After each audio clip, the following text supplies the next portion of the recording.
here's how to swap tokens within Tonkeeper easily. So for us to get this done, what you're gonna do is just tap on the swap option right here. And once you're gonna be doing this one, you should be redirected to the swapping dashboard. All right, there you go. Now again, we are gonna be swapping Ton to a different token, so you should be able to see it here. Now, if say for example, you're gonna swap another token, you can go ahead and just click that over there, and you should be able to see here different options that you can swap. You should be able to see here as well how much you have, so that is going to give you a brief overview of what you're gonna be doing.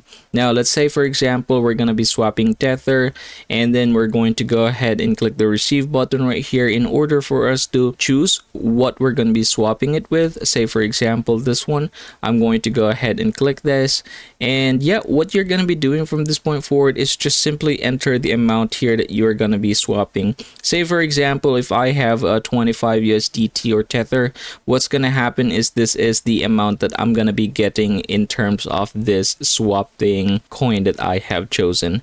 So yeah, say for example you are done with that, what you're going to do is just click the button right here. Now it says enter an amount because we have not entered and I don't have any balance yet, but basically once you have entered a number, you should be able to click the swap button down here. Of course, it's gonna require you verification for security purposes, but basically after that you are good to go. And that is how easy it is to swap tokens within Tonkeeper easily.